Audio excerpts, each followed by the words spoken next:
want to welcome everybody to our September museum talk on the history of the Point Robinson Lighthouse. I'm Elsa Kronquist, the Executive Director of the Heritage Museum. And this is a reminder that your microphone is muted for this talk. If you have a question, please type it into the chat function and we'll answer questions at the end of the presentation. I'd also like to recognize and say thank you to For Culture for sponsoring our museum talks series. Next slide, please, Chris. This time I will introduce Chris Austin, who is a Heritage Museum board member, co-host for this museum talk, and host of our radio show, History Worth Hearing, which you can hear on first and second Fridays of the month. Chris will tell us a little about Lucy Durand, a notable person in Vashon history, and acknowledge the first Vashon Native people through reading our land acknowledgement statement. Chris? Thank you, Elsa. Yeah, I'd like to talk a little bit about the woman on the screen here. Her name is Lucy Durand, very important figure in the history of Vashon. She was born on Vashon in 1843. In 1927, her testimony at the Land Claims Tribunal provided the most complete information that we have on how the Shobop's Native people lived on Vashon. She died on Vashon in 1929 and was buried in the Vashon Cemetery. Her grave was unmarked until 2008, when a headstone was placed on her grave in a ceremony that included the Puyallup tribe as well as islanders. So now let me read the land acknowledgement. The Vashon Heritage Museum stands on the ancestral lands of the Shobops, or Swiftwater people, who inhabited Vashon Maury Island for millennia. The Donation Land Claim Act encouraged large numbers of Euro-American settlers to claim this land, even before the Medicine Creek Treaty of 1854 extinguished Native claims to it. The Shobops were forcibly removed and relocated onto nearby reservations, including Puyallup, Nisqually, Squaxin Island, and Muckleshoot. We acknowledge the people of the Puyallup tribes whose stewardship of and relationship with Vashon Maury Island continues today. We commit to amplify their voices of Indigenous people, making space for them to tell their own story, both past and present, in our exhibits and programs. Thank you, Elsa. Thank you, Chris. Now I'll read the Vashon Heritage Museum Inclusion Pledge. Next slide, please. The Vashon Maury Island Heritage Museum rejects racism, discrimination, and hate. Our purpose is to honor stories of love, oppression, action, and resilience.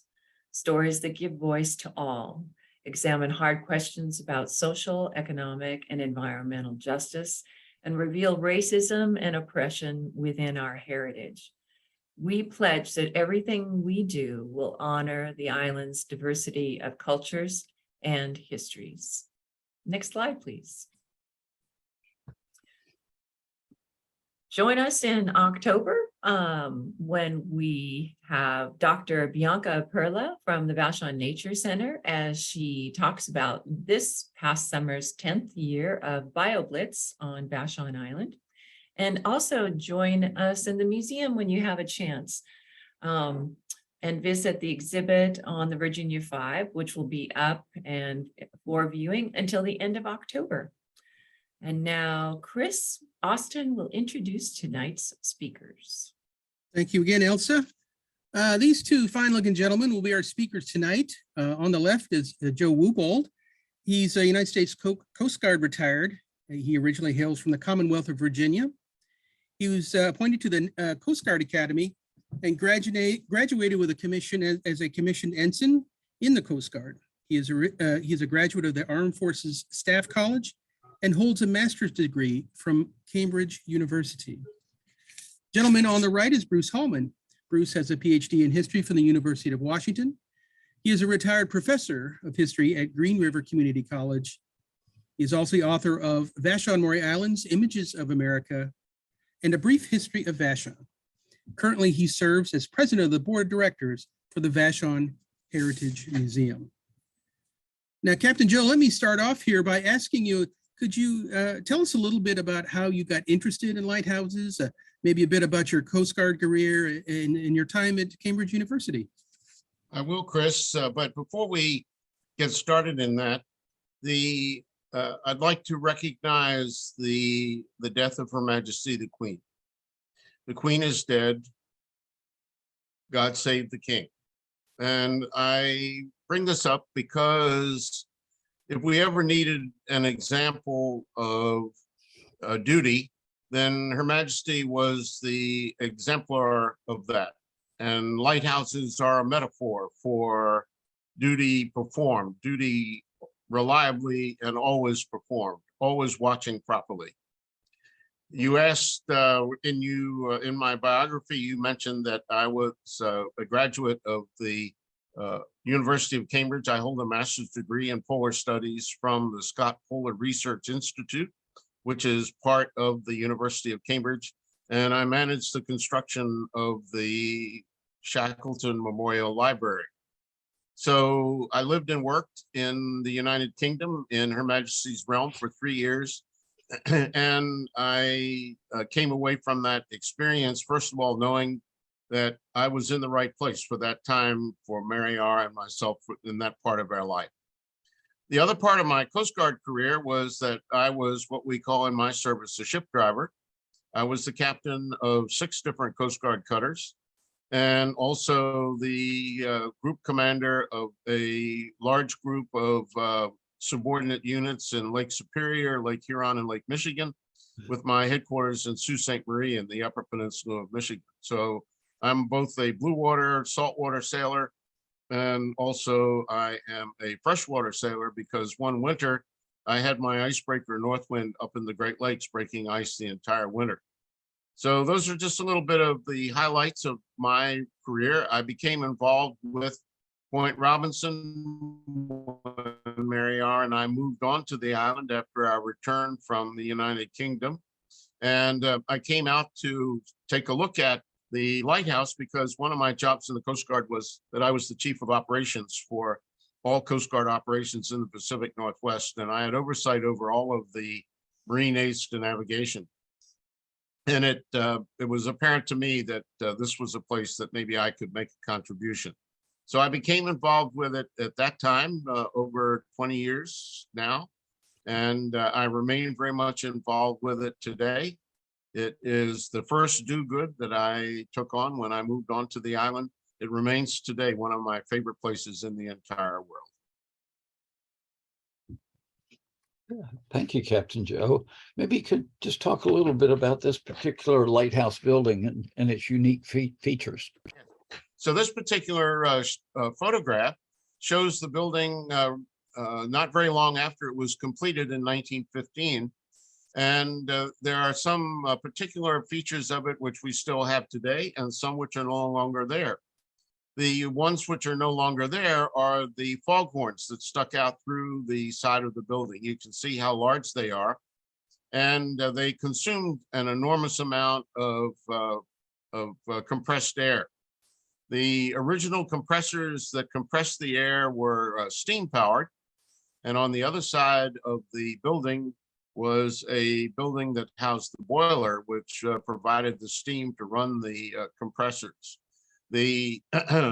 Up in the tower, you can see that there are some sunshades around the inside of the lantern, part of a lighthouse, which is that big glass which has the X ribs to it, is called the lantern in a lighthouse. The railed area around the lantern is called the gallery. And you can see that in those days, they put a sunshade to protect the lens until it was time for it to work. We found, though, that over the years that was not necessary. It was no damage to the lens.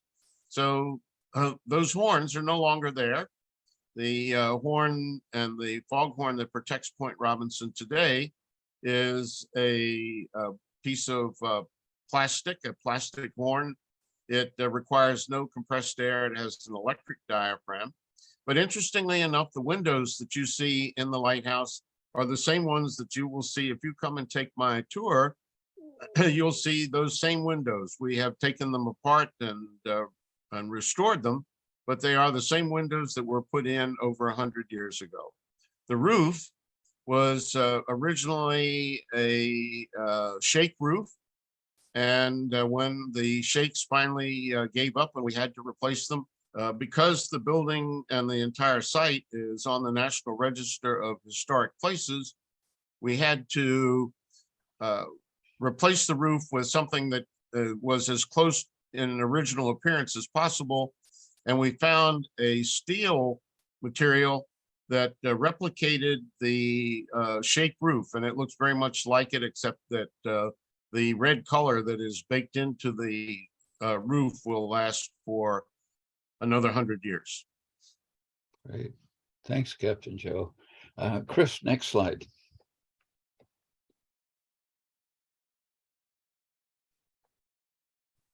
This is one of my favorite slides in the whole series, because this shows a nautical chart of the of Puget Sound, and Dr. Hallman has lovingly found all of the lighthouses which take us from Elliott Bay all the way down to the port of Tacoma.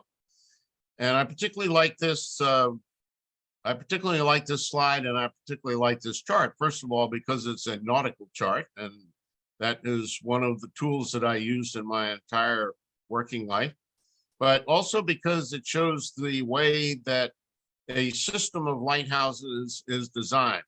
So in the lead to this particular this particular lecture, we called it that it was a warning and a marker and a welcoming, and Point Robinson performs all of those functions. So if you look down at the bottom where the magical Isle of Vashon is, and all the way to the east is the circle around Point Robinson. The circle just below it, by the way, is Browns Point, which is you can see from our light at Point Robinson. You can also see it. In fact, I'm looking out over Puget Sound from captain's quarters to see whether Browns Point is turned on yet, but it's a little bit early for it. So you can see that Point Robinson sits on a point that sticks right out into the into Puget Sound. If you were to take a straight line from Three Tree Point, which is the one above just to the north, which has never had a lighthouse on it, it has a beacon, but it has never had a real lighthouse on it, then if you were to drop a straight line from that, you would indeed run aground right on Point Robinson. So you can see how the that purple line, which marks the center of the fairway, goes around Point Robinson. So the first function is that Point Robinson light serves as a warning. Don't run aground here, but swing out to the east, make that 90-degree turn. It's one of the few 90-degree turns that we have in any of our ports in America. And so that's the first function, is that it provides a warning. Don't run aground here. The second is that it's a marker. It is one of the street lights that take ships from the Elliott Bay, the port of Seattle, all the way down to the port of Tacoma. And there are 4 of them in that subsystem. The first one is Alki Point, which is number 10 on the chart there. Number 11 actually is Alki Point, and Dr. Hallman doesn't have circled Three Tree Point, but that's the next point up from Point Robinson. That's the second one coming down. The third one is Point Robinson, and the fourth one is Browns Point. So those are the 4 markers that guide ships from Elliott Bay down to the port of Tacoma. And the third function is one of welcome home. I have made landmark on many, many ports all over the world. I've served in much of my sailing time was in the Pacific, in the Southwest Pacific.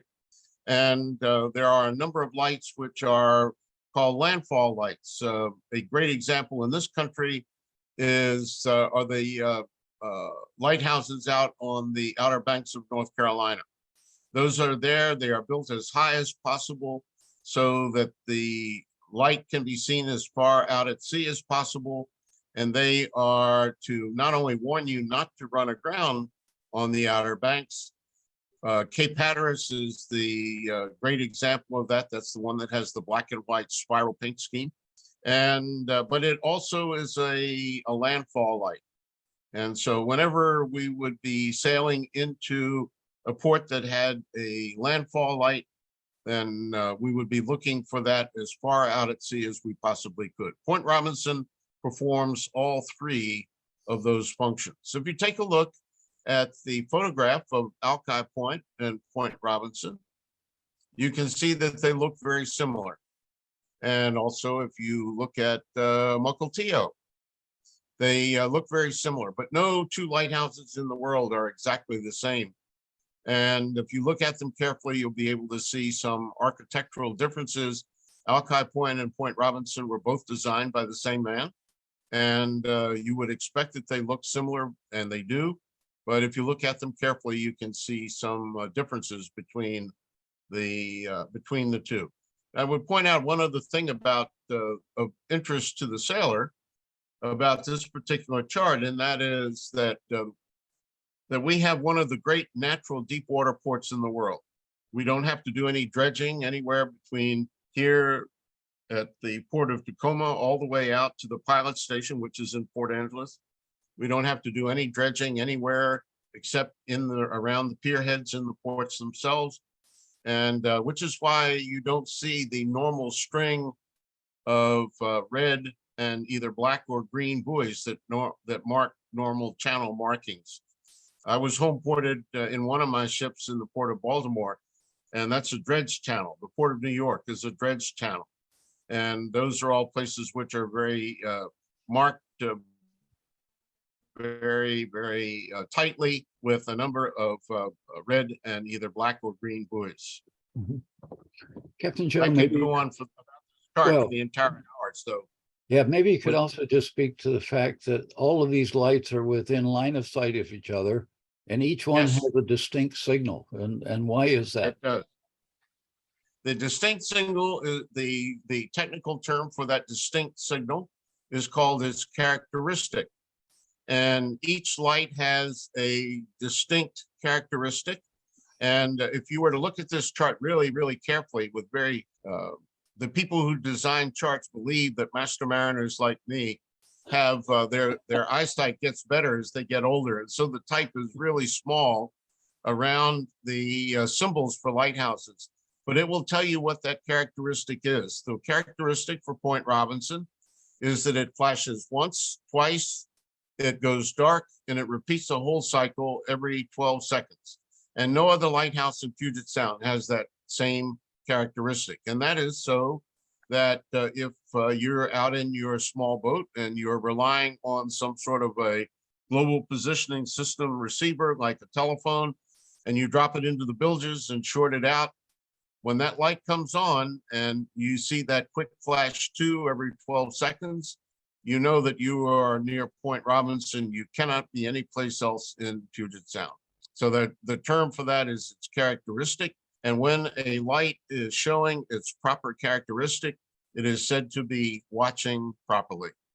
And when a buoy is on its assigned station, its charted station, and it is showing its proper light characteristic, it is said to be on station and watching properly. And that's how I always close my program out. I always say your Captain Joe is up in the captain's chair on station and watching properly. Great. Thank you, Captain Joe. Chris, next slide. I particularly like this photograph, and I was told this evening that that Dr. Hallman himself took this photograph, and it is a great example of the reason why the first signal that was put onto Point Robinson in the 1880s was just a fog signal. It was just to warn people. The traffic, of course, was not only as extensive, nor was it as large, and it was of a different type. So the first signal that was put on Point Robinson was just a fog signal. Then a light was added, and then in 1915, the lighthouse that we are looking at today. But this is a great photograph of the kind of fog that we do get right on the point, and you can see that it's clear all the way up to the point. And then you can see that on the other side, it's probably clear all the way down past Browns Point and into Commencement Bay, which is the port of Tacoma. Lovely photograph, Doctor. Thank you. Thank you. And that's the reason why the very first construction at Point Robinson was a fog signal. Yes. Yeah, Chris, next slide.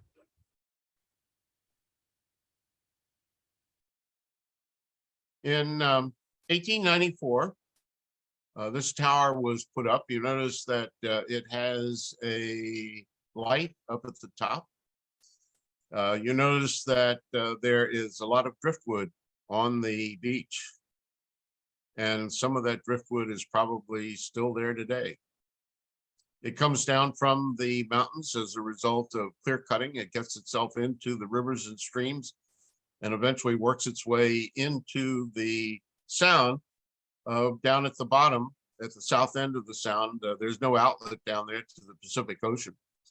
The little boat that you see was a boat that was provided by the Lighthouse service for the keeper. And to the right was a building where the boiler was, because the first fog signal were powered by steam. The compressors were powered by steam. And in the far distance, you can see the first of the houses. And Dr. Holman has a little bit more information on this, but before I hand it over to him, notice that the trees are all the way up to the buildings. And we're going to show you some slides, or a couple of slides later on, that show how those how that was all moved back to provide the flatland that we have today. Dr. Holman, you have a couple of other things to say about this particular slide. Well, and the fact that it was a fog signal and a light tower and had one keeper's quarters. So they just had one keeper. But in 1897, the fog signal ran continuously for 528 hours. So the keeper was busy for 528 hours, keeping the boiler going, keeping the steam up so that the fog signal could work. And at that point, there was a request to add a second keeper to Point Robinson. And eventually in 1903, they did add a second keeper.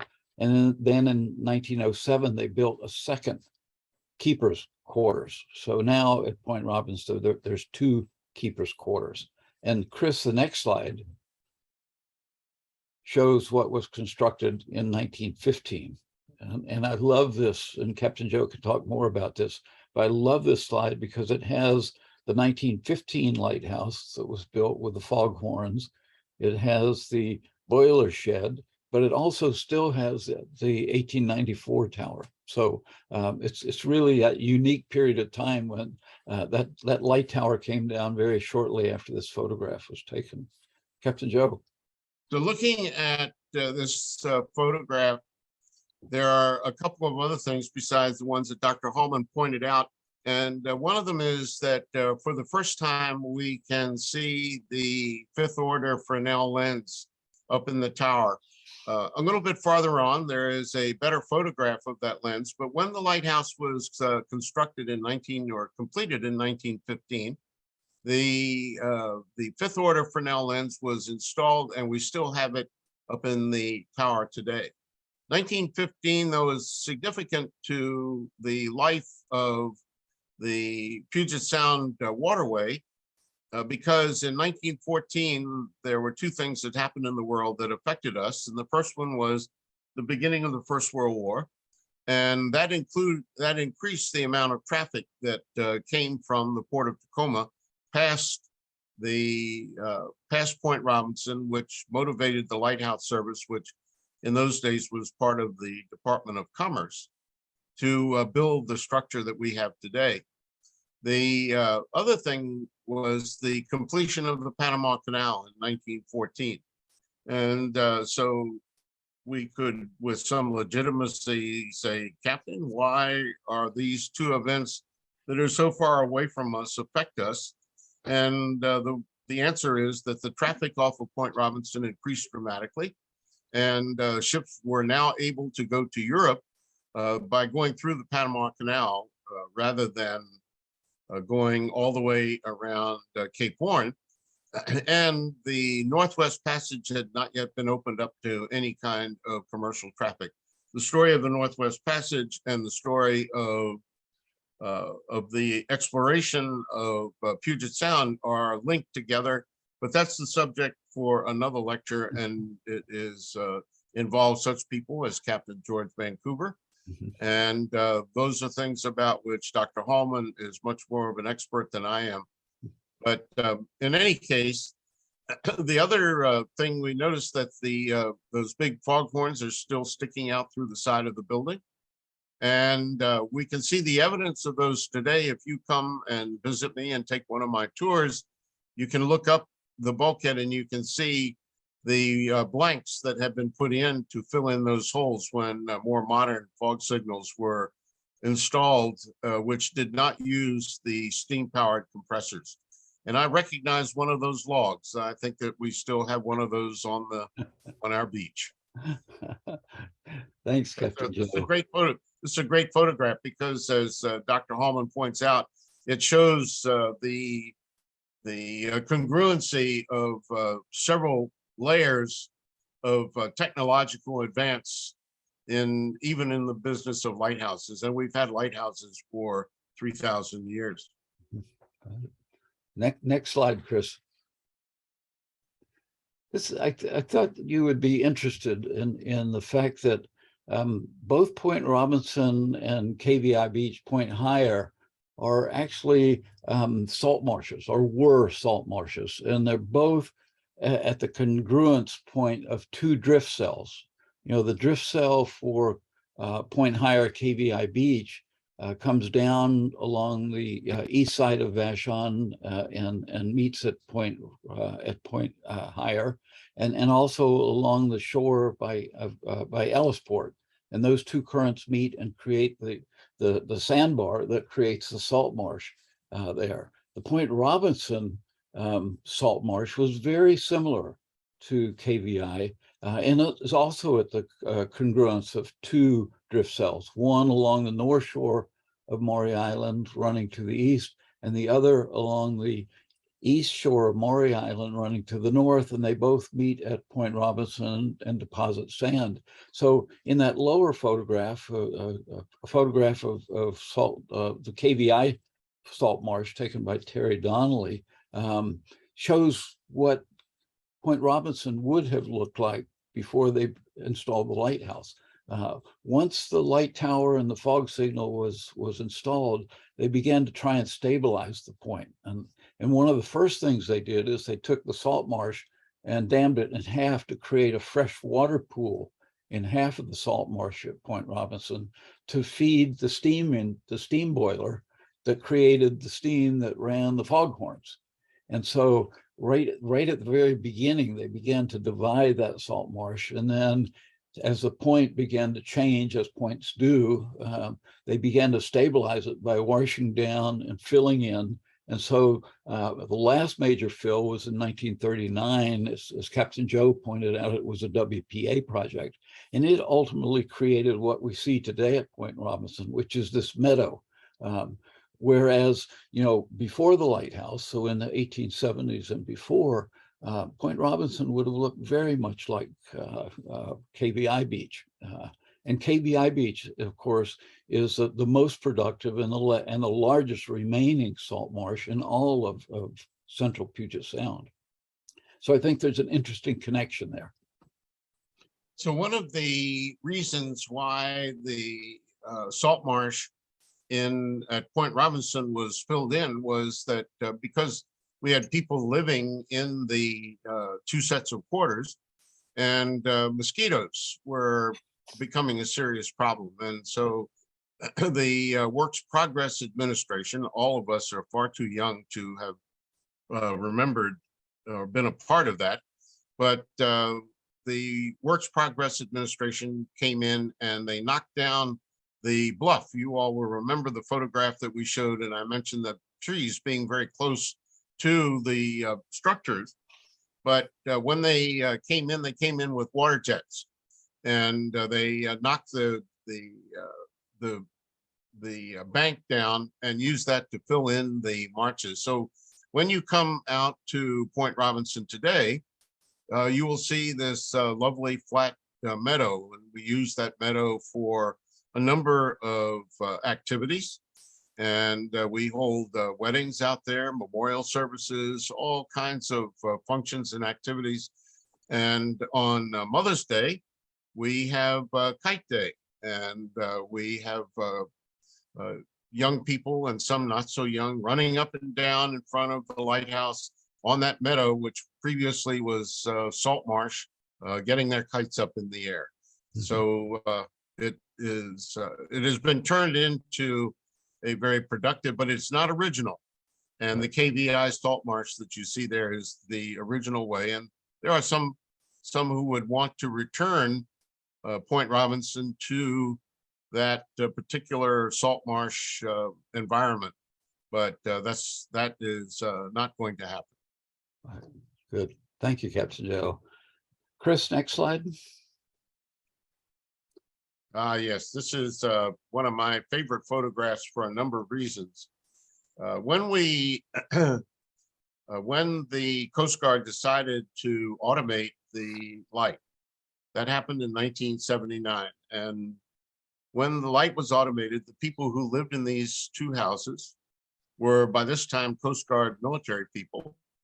And they, for a while, the Coast Guard used these houses as enlisted housing, but those people had no responsibility for the maintenance of the light, because the light not only turned itself on and off as it does today, but it also required almost no maintenance. It required no one to come down and service it and turn it on and turn it off. So eventually the houses became empty, and the property, other than the part of it that made it a working lighthouse, was started to deteriorate. And the Coast Guard was looking around for someone to, some organization who would take the property over and use it for some useful purpose for the good of that particular community. Dr. Hallman is more familiar with the timing of how King County got into this. Mother King, who knows what's best for all of us, how they got into it. But part of it with which I'm familiar was that when Mary R. and I moved onto the island just over 20 years ago, the Vashon Park District had entered into a long-term lease with the Coast Guard. And the terms of that lease were that the Park District would be able to use the property as a park for the good of the island community. The Coast Guard would take care of the part of it that made it a working lighthouse. And a fledgling organization called the Keepers of Point Robinson was formed up to work with both of those groups. I became involved because as I'd indicated earlier, had oversight over this particular light when it was a man light. And I was really concerned that it was going to sluice itself into Puget Sound if we didn't all become involved. And we did. And one of the things that we did was that we were able to refurbish the houses and rent them out for vacation rentals. And today you can go on to the Vashon Park District website and you can rent one or both of these houses, and you can stay with us as part of the tradition of Keepers of the Light. When I have a large family gathering, I rent both houses, and we have inside that fence that you see around the houses, we have a big family gathering and family reunion. If you take a look at the houses, the one to the right was the one that was built later. Both of them are traditional lath and plaster construction, and they are all wood, which is why we do not allow any fires anywhere on the property. If one of those houses catches on fire, then they're gone forever and we cannot replace them. But the house on the right was always the keeper's house, the boss's house. And you can tell that by looking closely at the two buildings. And you can see that there are some architectural differences between the two, and the one to the right is just a little bit more elegant because the Lighthouse Service wanted to make sure that people who came on to the site would be able to tell which one was the boss's house. So the first thing that you look at is that in the second deck of the house to the right are some original, lovely fan-light glass, leaded glass windows. These are original to the house, and we are very, very careful with them because they cannot be replaced. If you look at the windows in the other house, which was where the assistant keeper lived, it was they're just double hung, plain old double hung windows. If you look at the porches of the two buildings, the one on the right, the roof of the porch is held up by some really beautiful columns. And the roof of the porch on the house to the left are held up by just plain old 6x6 timbers. The house on the right, we restored in the interior to the way that it was, as close as we could get it to 100 years ago. And both houses have the original straight grain fir, which we took down to the bare wood and then refinished. All of this work was done by volunteers, or most of it was done by volunteers of the keepers of Point Robinson. And the house to the right is, as it was the house that was the boss's house, the keeper's house, has a number of interesting architectural details inside. For example, the original wainscoting, we took off about 20 layers of paint and enamel to get down to the bare wood. So I know that there are people who are listening to this particular broadcast, this particular webinar, who are booked to stay with us in those houses. And I encourage anyone who might be interested in being a part of the keeper's tradition to come and stay with us. I would point out that in the left house, you notice that right in the front, which faces out over Puget Sound, is a great big glass picture window. And that is not original to the house.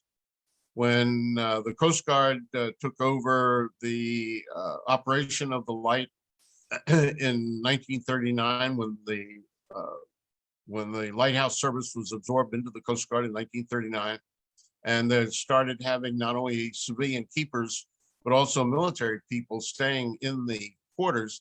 And about maybe 30, 40 years ago, the Coast Guard put that picture window in that house. And the entire property is on the National Register of Historic Places. And technically, I suppose we should remove that picture window and restore it to the original double hung window. But it's such a great feature of the house that we're going to keep it there. And then the building that's all the way to the far left is a barn. And barns on Lighthouse properties are very, very unusual. And also the size of the land on which Point Robinson sits is very unusual. Usually lighthouses are built on very small plots of land. If you go to the ones in Maine, for example, the quarters are right up next to the lighthouse. But whenever the Lighthouse Service was able to buy a piece of property where they could separate the quarters from the fog signal, they would do it. And in this particular case, they hoped that by providing a barn, that the people who lived here would be as self-sufficient as possible.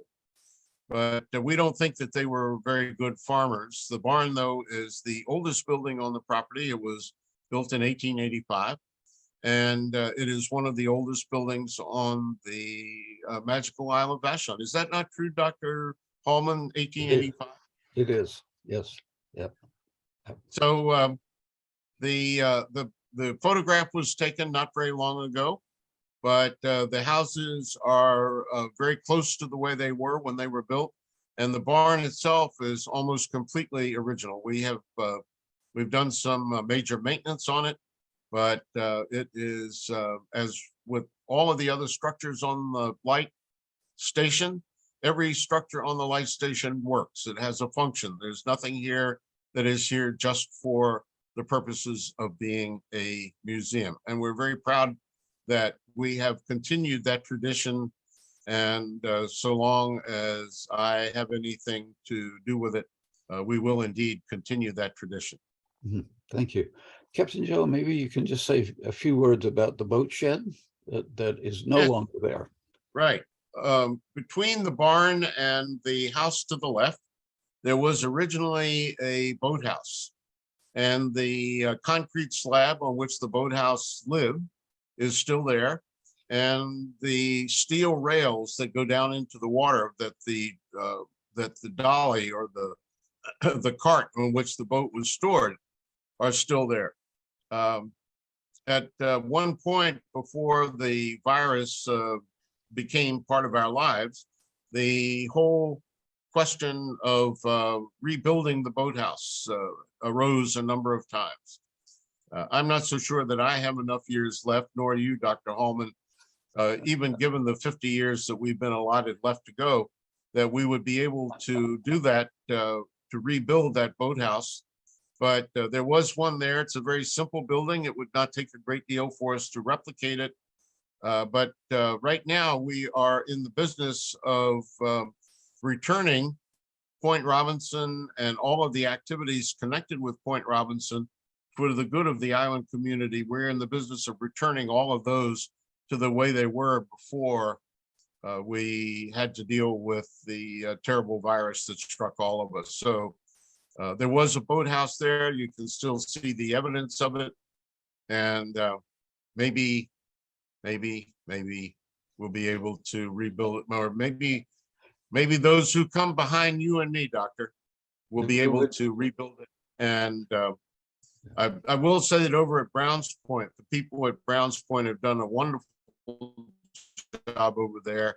And because their boathouse never was taken down, Right. they have restored it, and it is an absolutely beautiful piece of work. Yeah, it is. And what's significant about the boathouse is that it was used, the boat that was kept in it was used a number of times to rescue boats that were in trouble. Yes. When the airliner crashed in the 1950s, right off of Point Robinson, you know, the Lighthouse lifeboat was taken out to help rescue people. So it was an important function of the lighthouse, as well as the light, as well as the quarters, as well as the barn. So significant building. But also it was important because the Lighthouse tender, which is the ship that came to reprovision the lighthouse. This was before we had any ferries and before the road system on the island was particularly well developed. The boat was also used to go across to the other side for any reprovisioning that might be necessary by, in particular, the keepers, the assistant keeper and the keeper's wife. So it was a general purpose boat used for many different purposes, and all the way up until the boathouse had to be taken down because it had deteriorated to the point where they weren't going to keep maintaining it. That was at the same time that the station no longer had a full-time boat inside the boathouse. I would certainly like to be able to recreate both of those functions, but we need to get ourselves back up and rolling again as we were before the virus, before we can even talk about that. And that will happen. So Chris, next slide. This is the Fresnel lens, pronounced Fresnel, spelled F-R-E-S-N-E-L. It is named for Augustine Fresnel, a Frenchman, who developed this lens. And you'll notice that each one of the pieces of glass in it is, first of all, a separate casting. And secondly, it is made out of leaded crystal. And third, each one of those pieces of glass is a prism.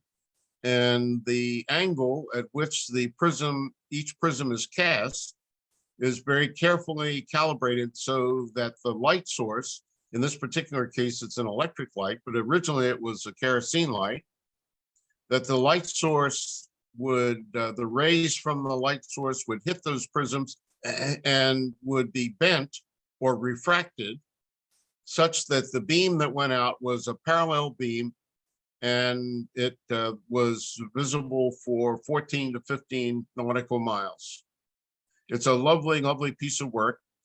Down at the bottom is a ring on which the lens rotated, because when it was a kerosene light, there was no way to make it flash. And so it was given the appearance of a flash by putting shades in front of the lens and then rotating it using a clockwork motor.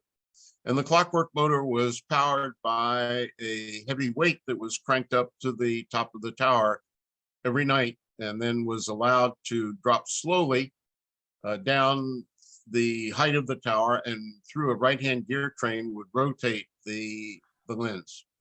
Ours still sits in the same place that it has been for over 100 years, since 1915.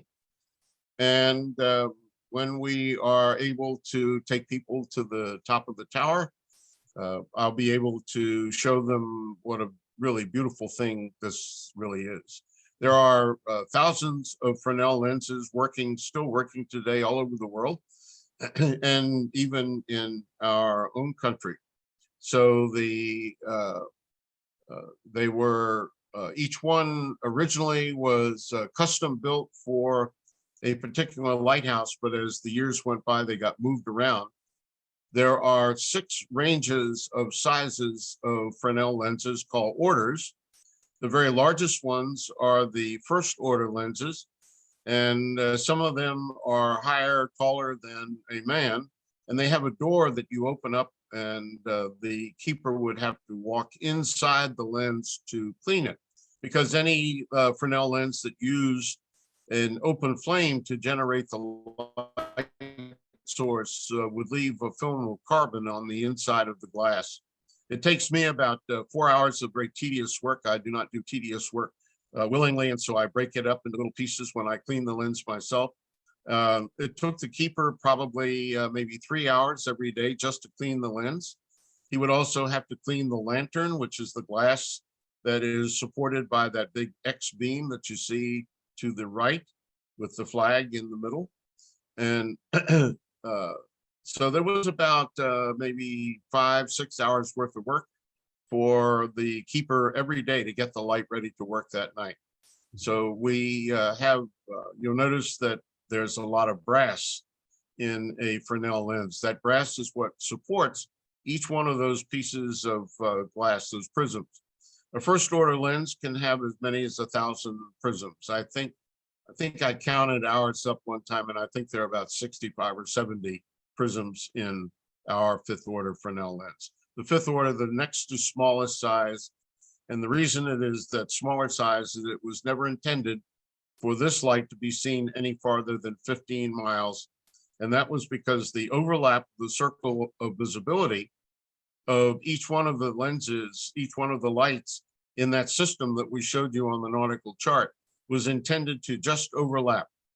And in order to make that happen, the visibility of this particular light was 14 to 15 nautical miles. It remains that today with the present light, which is a light emitting diode. Thank you. Chris, next slide.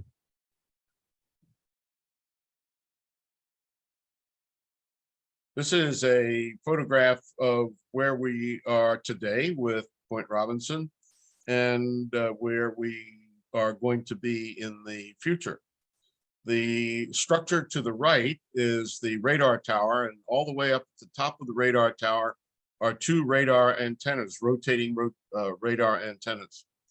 They go port and starboard in that one is rotating and the other one is resting. And that is so that they put equal time on the motors that rotate the radar antenna. The purpose of the radar antenna is to provide surveillance by the Coast Guard of the entire Puget Sound system from the Port of Tacoma all the way out to the pilot station at Edith's Hook, which is at Port Angeles, over 100 nautical miles from Point Robinson. And they are a number of these same radar arrays. The signals from them are transmitted to a control station at the Coast Guard base at Pier 36 on Alaskan Way in Seattle. And and it's being monitored 24 hours a day. And the radar tower that we have is part of that system. To the left are two antennas, which are part of the global positioning system. And they are part of the GPS system that are used not only by navigators, but by everybody who has a telephone in their pocket. And you can see the two houses all the way down that were the keepers and the assistant keeper's house. You can see the keeper's house is far enough away from the fog signal that it would not have deafened any of the people living in it. And the keeper himself and his wife used the bedroom, which is facing us through the leaded fanlight glass windows. And that way he could lie in his bunk and look down and make sure that Point Robinson Light was watching properly. The little structure that is right in the middle of the photograph is not at all contemporaneous to the founding of Point Robinson Light, and is provided there as a convenience for the visitors that we have in great abundance, especially in the spring, summer, and autumn. Yes. So the radar for the vessel traffic system in Puget Sound works very much like the air traffic controllers do for airplanes. You know, it keeps track of the large vessels coming in and out of Puget Sound. It provides making sure they're staying within the traffic separation zones. So it's very much like an air traffic controller, except it's a vessel traffic controller. Isn't that correct, Captain Joe? Well, there's one big difference, Doctor, and that is that when aircraft are going in and out of SeaTac, they are under positive control of the air traffic control system. The controllers on watch with the air traffic control system actually direct the movements of the aircraft. In the vessel traffic service, the watch standards do not interfere in the navigation of the ships. That's left up to the captains, who are being advised by pilots. And they have picked up they picked up the pilot out at Port Angeles, and that pilot stays with them all the way from Port Angeles down to the port of Tacoma. But the captain is responsible for the navigation, safe navigation of his vessel.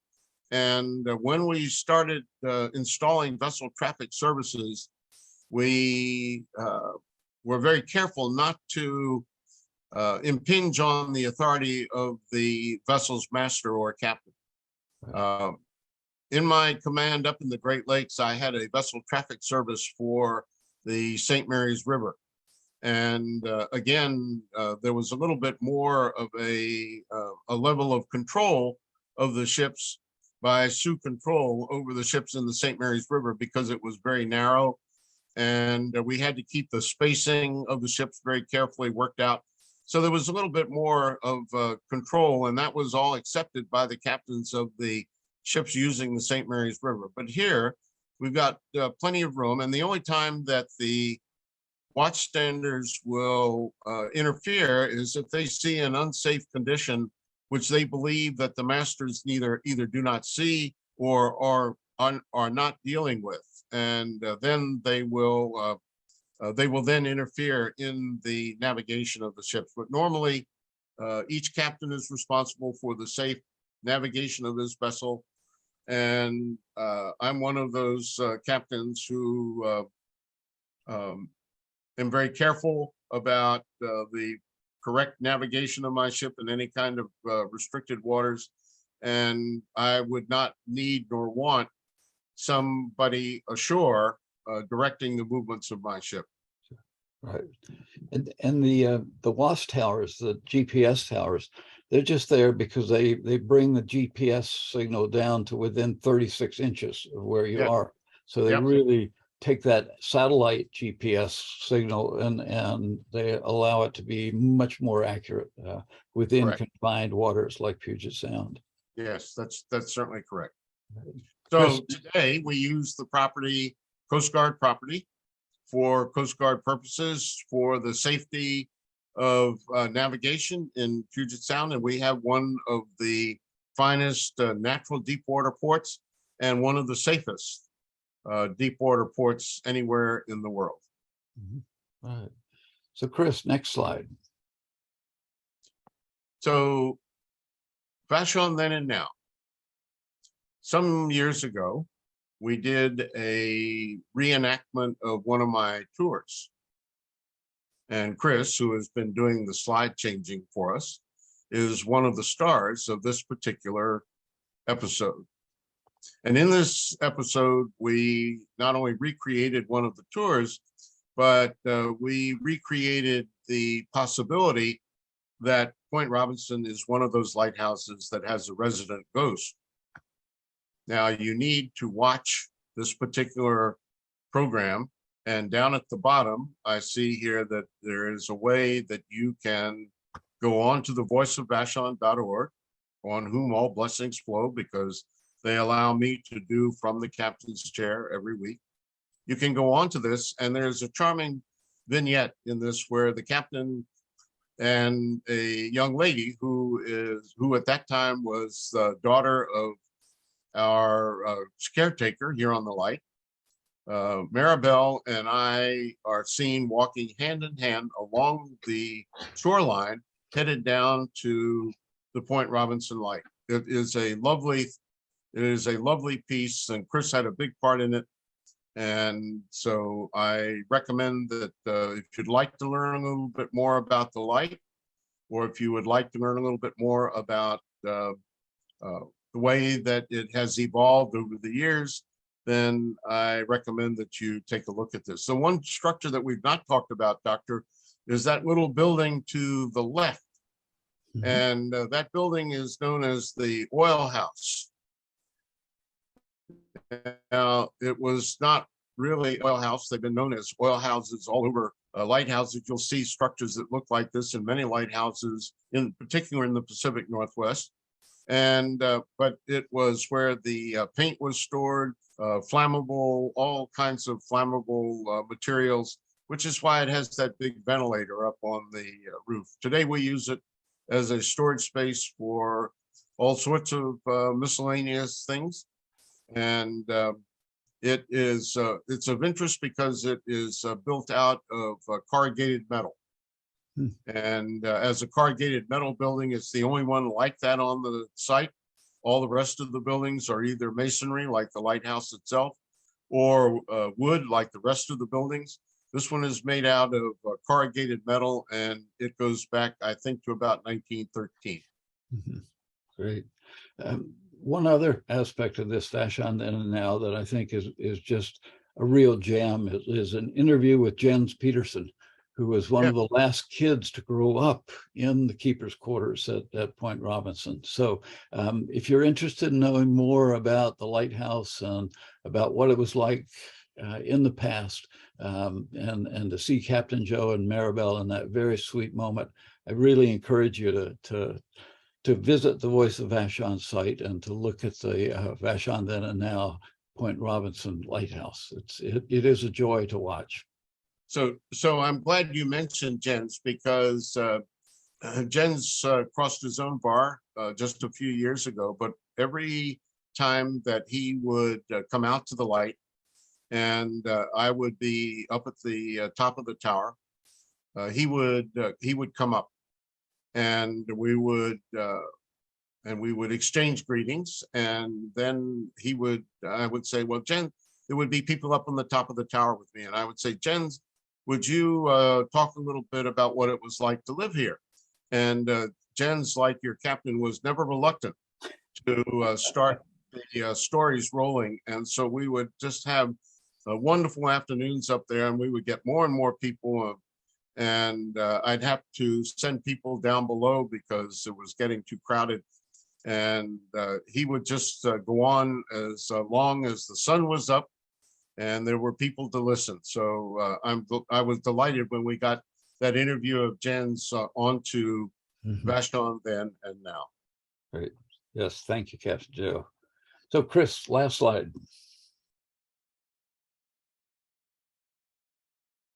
This is one of my favorite photographs of Point Robinson with the mountain in the background. It's just spectacular. This is a time for question and answers. You know, Elsa, Chris, maybe you guys can pop back on. And Sure. This is know if there's Chris. any questions. And we do have a question, and it came from the very first slide. So let me back up a little bit here. It comes from Cheryl, and she would like to know what year this picture was taken. This picture was taken right after the completion of the lighthouse, so that would have been 1916. And we can date it to 1916 because the house to the left, we can see there that that house has been completed. And the other thing that tells us that it's a little bit older than the completion year of 1915 is that there's a little tank down at the base of the building, which tells us that they were starting to put in some sort of a fuel tank for the next generation of compressors, which were the ones that replaced the steam powered ones. So Cheryl, I'm going to say 1916, 1917. Great. Okay. Another question from Cheryl. Was there an orchard between the quarters and the light? There was never an orchard. There was and remains today. Up on the upper level, the land, the Coast Guard also bought some property up on the upper level. And there is not an orchard, but there remains an apple tree of somewhat raggy-taggy appearance in the right next to the lighthouse. It has been the tying off point for literally thousands of dogs who have come to the light. And I allow dogs to come into the lighthouse when I'm giving my tours, but sometimes people will want a place to tie the dogs off, and that's that apple tree. It's a pretty pathetic apple tree right now. But there was no orchard between the quarters and the lighthouse, but there were fruit trees up on the upper level. And there are, that's where the pump house is today. The pump house that provides the water pressure, the well and the water pressure for Point Robinson. And I believe that there are at least a couple of apple trees up there as well. Great. Thank you. Thanks, Captain Joe, and thanks for sharing your love and your sort of knowledge about the lighthouse. Elsa, Chris, you guys want to close this out? Thank you very Yes. much to both of you, and I'll leave it to Elsa. Yes, thank you, Captain Joe and Dr. Bruce and movie star Chris. Is that who you are now? This was a wonderful talk, really enjoyable evening. And I think we have all of the questions, and everyone is saying thank you so much. And so we will close. Good night.